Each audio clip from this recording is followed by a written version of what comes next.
From the very beginning, it was clear that I was never the child my parents had envisioned. The day I was born, I could feel it, their disappointment was palpable, even though they masked it with smiles and reassurances. My father, especially, had always dreamed of a son, a boy who could share in his love for sports and legacy. Instead, he got me.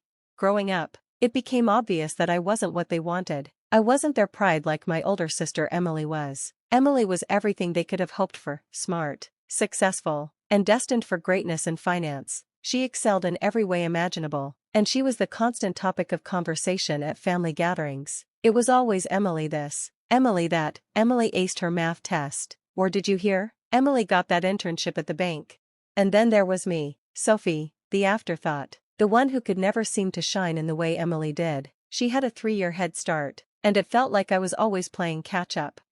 It didn't help that I was always overlooked. No matter what I did, it was never enough to gain their attention. I could bring home straight A's or win a school competition, but it was always Emily who was celebrated. She didn't even have to try, and yet she was always the golden child.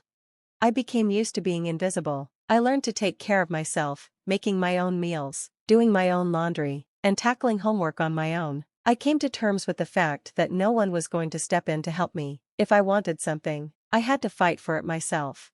There was one thing, though, that kept me going: baking. It all started one summer afternoon when I was 12. I visited Aunt Lily, and I saw her making a cake. Aunt Lily was always kind to me. She made me feel like I mattered. I stood by the counter, watching her work, and something inside me clicked. I wanted to try it too. Aunt Lily didn't hesitate. She let me help, showing me how to measure ingredients, how to mix the batter just right. She even taught me how to make my very first cake. In that moment, I felt something I hadn't felt in years: important. Like I could do something that was truly mine. From then on, I baked in secret. When no one was home, I'd experiment in the kitchen, trying new recipes. I wasn't great at it at first, but it didn't matter. I felt proud of what I was creating, something people actually liked. Finally, I had found something I could feel good about. When I went off to college, I decided to bake a cake for my parents. I wanted them to see me, really see me, and maybe, just maybe, I hoped they'd recognize the effort I'd put into doing something I loved. I spent hours in the kitchen, meticulously following Aunt Lily's recipe. My hands trembled as I finished the cake and placed it on the table, holding my breath, waiting for their reaction. But when my mom entered the room, I didn't get the praise I'd dreamed of. Instead, her eyes immediately scanned the messy kitchen. "What's all this?" she snapped. "You think you're running a restaurant, Sophie?" I swallowed the lump in my throat. My heart sank as she glanced past the cake without a second thought. Then, without warning, she stormed over, grabbed the cake, and smeared the frosting across my face. "You think you're a baker?" she scoffed. "This mess has no place in our home. You need to focus on your studies, not waste time in the kitchen. You'll never be anything more than a failure there." I stood frozen, the sting from her slap still burning on my cheek. My face was covered in frosting, and I felt humiliated. My dad didn't say a word, but the look in his eyes was clear: disappointment. I had failed, once again, to meet their expectations. "Leave," my father ordered, his voice cold. "We don't need you here. Get out, Sophie, you're not wanted." And just like that, I was out, kicked out of the house for nothing more than doing what I loved. Baking was my escape, my passion, my solace, but why did it have to feel like such a crime to love it? Why did it feel like I was less than nothing in my parents' eyes for pursuing something that brought me joy? That night, I sat in my car, overwhelmed by a flood of emotions. Tears streamed down my face as I tried to make sense of what had just happened. I didn't know where to go, but then, as if by instinct, I thought of Aunt Lily. She was the one person who had always made me feel seen. She was the only one who ever believed in me. I picked up my phone, my hands shaking as I dialed her number. My voice was trembling when I finally spoke, pouring out everything that had happened and all the pain I'd been carrying for years. Without hesitation, Aunt Lily's voice came through the phone. "Come stay with me," she said gently, but with conviction. "You're always welcome here, Sophie. Don't worry about your parents. They don't know what they're missing." Her words were like a lifeline, and in that moment, I knew what I had to do. I packed up what little I could carry and left the only home I had known. Living with Aunt Lily was a balm to my wounded soul. She gave me peace, a peace I had never known. I felt a sense of belonging in her home, a feeling I had longed for, but never found with my parents. Her unwavering support gave me the strength to choose my own path. They had made their choice about me, and now it was my turn to make mine. I couldn't rely on them for validation or support, so I would have to rely on myself. With Aunt Lily's encouragement, I pushed through and finished my business degree, but deep down, I knew it wasn't where my heart lay. Baking was my calling, not a desk job in a corporate world. I didn't care about climbing some corporate ladder, but I didn't want to disappoint Aunt Lily. She was proud of me, and that was enough to keep me moving forward. Gradually, my passion for baking began to take center stage. I started taking classes in my free time, pushing myself to improve. It was a path I knew would lead me to where I truly belonged. My parents never reached out, never cared enough to check in on me, but Aunt Lily was there, every step of the way. She was the only one who truly understood me. Little by little, I began to feel the stirrings of a dream coming to life. With Aunt Lily's guidance and support, I gained the courage to pursue my passion. Regardless of the harsh rejection I had faced, I knew it wouldn't be easy, but it was mine to chase. The day I finally told Aunt Lily I was enrolling in a professional baking course was a mixture of excitement and fear. I wasn't sure how she'd react, but I needed her to know. "I'm doing it," I said, voice quivering but determined. "I'm going to make baking my career." Her face lit up with pride, and she wrapped me in a warm hug. "I knew you would," she said. "You have something special, Sophie." Her belief in me gave me the fuel I needed to move forward. The course was intense, challenging, but I loved it. Every day was a new opportunity to learn, to perfect my skills, and to grow as a baker. I poured my heart into every cake, every pastry, determined to get better.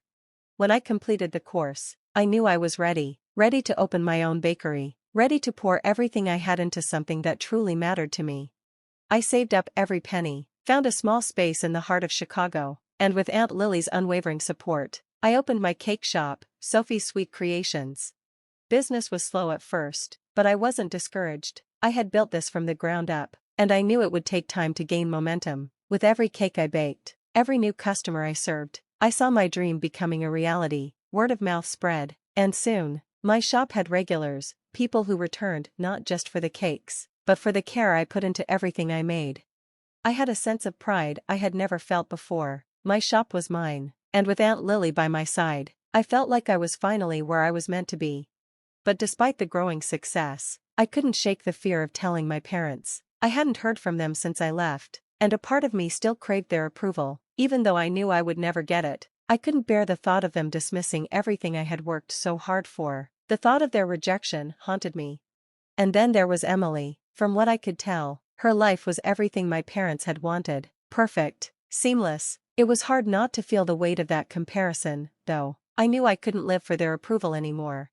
I had made my choice, and for once, I was proud of it. Emily had always been the golden child. She graduated from a prestigious finance school and landed a high-paying job at a bank, and my parents never let me forget it. Every conversation, every visit, always had the same theme. "Did you hear, Sophie? Emily got a promotion. She's going to be managing her own department soon." Or, "Emily's already getting offers from other banks, they're all impressed with her skills."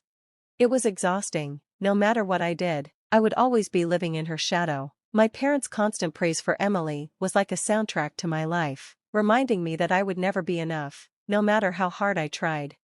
But something inside me had shifted. I was done being overshadowed by her successes. I had my bakery, my passion, Aunt Lily's unwavering belief in me. That was enough. I worked tirelessly, baking cakes for weddings, birthdays, and corporate events. Business started to pick up faster than I expected. Local magazines began to write about my shop, and suddenly, my name was getting recognition, not from my parents, but from people who truly appreciated what I was doing. That validation, though small at first, meant the world to me. For the first time in my life, I felt like I was doing something important. I wasn't seeking their approval anymore. I was finally receiving the recognition I deserved. Then, one day, as I was wrapping up an order, my phone buzzed. A breaking news alert popped up on the screen. The story hit me like a punch to the gut. It was about Emily. My perfect sister, the one my parents adored, had been arrested. She was involved in a massive fraud scheme at the bank where she worked. I stood frozen, my hand still clutching the cake box. It didn't seem real. Emily had always been the one who could do no wrong. How could this be happening? But as the details of the story unfolded, I felt a knot tighten in my stomach. Emily, the flawless one, had been part of an embezzlement scheme that had stolen millions of dollars. The arrest was just the beginning of what would surely be a public scandal. I didn't know how to feel: shock, confusion, maybe even some anger, but mostly, I just felt numb. In some strange way, I realized that I had been right all along. Emily, the perfect daughter, was as flawed as anyone else, but even as I processed this, I couldn't bring myself to call my parents. I hadn't spoken to them in months, and part of me was relieved by the distance. For once, I wasn't tangled in their expectations. For once, I wasn't the one being scrutinized. But the story wasn't over. It was only just beginning. The news of Emily's arrest felt like a punch to the foundation of my life, the part of me that had spent so many years trying to live up to my parents' standards. For so long, I had felt like I was failing by not being the person they wanted, but seeing her downfall, in a way, felt like some sort of cruel justice. She was no longer the golden child. She wasn't flawless. She was human. I didn't know whether I should feel sorry for her or vindicated, but I couldn't help but think, maybe this is what I've been waiting for. Proof that I wasn't the only one who had been imperfect all along. Still, I wasn't ready to reach out to my parents. I had spent years trying to prove myself to them. After everything they had done, I couldn't bring myself to offer them anything now. Days passed, and I threw myself into my bakery. It was growing, thriving even, and I felt proud of everything I had built from nothing. My cakes were getting more attention, and my name was becoming known in the local community. Slowly but surely, I was creating something real, something that belonged to me. But despite my success, the silence from my parents felt louder than ever. Then, one evening, as I was closing up for the night, my phone buzzed with a familiar number. It was my mom. I hesitated before picking up. "Sophie, it's Mom," she said, her voice shaky. "We need to talk. It's about Emily." My stomach dropped. Part of me wanted to hang up and walk away from this toxic, painful cycle. After everything, they had never been there for me. They had dismissed my dreams, disowned me when I pursued my passion, and now, they were calling me for help? But a small part of me, the part that still longed for their approval, wanted to hear what they had to say. So, I stayed on the line. "She's been arrested, Sophie," my mom continued, voice breaking. "She's facing years in prison for what she's done. We don't know what to do. Your father's a mess. And we need you." I felt a cold, simmering anger rise in me. They needed me now. They had never needed me before. They had pushed me away when I needed them most. Now they were in crisis and calling me, expecting my help. My breath came in slow, deliberate waves as I processed her words. I fought to keep my emotions in check. "No, Mom," I said, my voice calm but firm. "I'm not helping you. You made your choice when you kicked me out of the house. You disowned me for pursuing my dreams, and now you want my help? I'm done. I'm done with you." There was a long pause on the other end. I could hear her sobs through the phone, but I felt no sympathy, not anymore. For years, I had tried to earn their love, their validation, but they had rejected me, humiliated me, and dismissed everything I had worked so hard for. Now, they were asking for help, but I wasn't going to be their safety net anymore. "I built something real, Mom," I continued, my voice steady. "I have my own life now. You and Dad made your choices. I'm making mine. Goodbye." I ended the call before she could say anything more. A strange sense of relief washed over me. It wasn't the kind of closure I had imagined, but it was exactly what I needed. I had taken control of my life, and I wasn't going to let them drag me back into their chaos. The following days were quiet. My bakery continued to thrive, and I felt more confident in the choices I had made. For the first time in a long time, I was proud of the life I was building, proud of the woman I had become.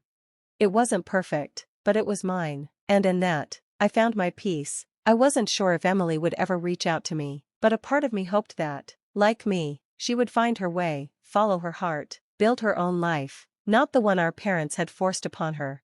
Life has a funny way of working itself out. For so long, I thought I would always carry the weight of my parents' rejection, their harsh words, the constant comparisons, and the feeling of being unwanted. But with time, something inside me shifted. I had built something real, something I could be proud of. Slowly, the anger and hurt began to fade. My bakery grew beyond anything I had ever dreamed of. I opened 2 more locations, and my cakes gained recognition all over the city. Local food critics started writing about my shop, and one day, I even appeared on a popular TV show. I was living the life I had always dreamed of, doing what I loved and succeeding on my own terms. For the first time in my life, I was truly happy. Then, one day, something unexpected happened. It was a regular afternoon. I was in the back of my shop, icing a wedding cake, when my phone rang. The number on the screen was unfamiliar. Normally, I wouldn't have answered, but for some reason, I did. "Sophie, it's Emily," came the voice on the other end. My heart skipped a beat. Emily.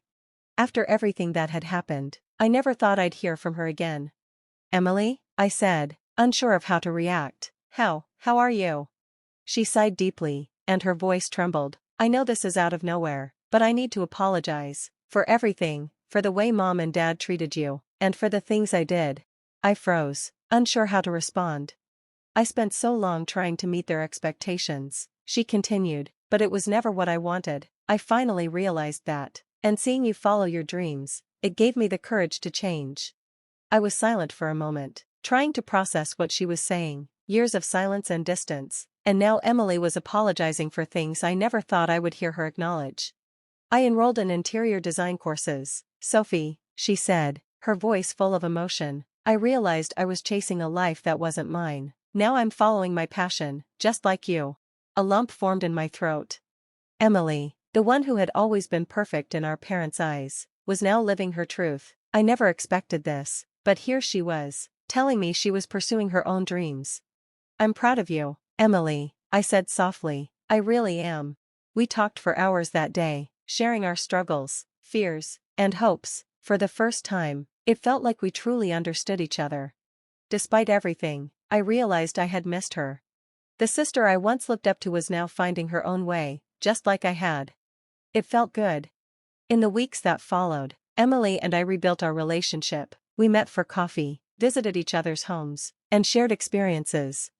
I was genuinely happy for her. She had found a new path, and so had I.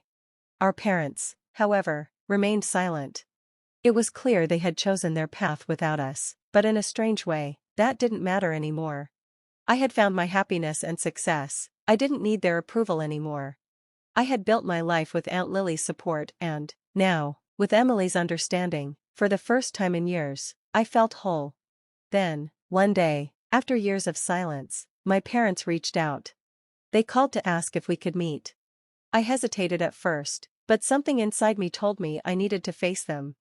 We met at a quiet cafe. When I saw them, they looked older, tired. The years of Emily's scandal and our estrangement had clearly taken a toll on them. My father spoke first. His voice was unsteady, but there was sincerity in his tone. "Sophie, we were wrong. We pushed you away when we should have supported you. We're sorry." I could feel the anger rise within me, the old wounds threatening to open again, but I had changed. I wasn't the same person who had desperately sought their approval all those years ago. "I forgive you," I said, my voice steady, "but it's too late. You made your choices, and I made mine." There was a moment of silence between us as my words hung in the air. Then, I stood up, grabbed my bag, and walked away. As I stepped out of the cafe, I felt a strange sense of closure. Their apology didn't change anything. I had already found my family in the people who truly cared about me, Aunt Lily, my best friend Daniel, and now Emily.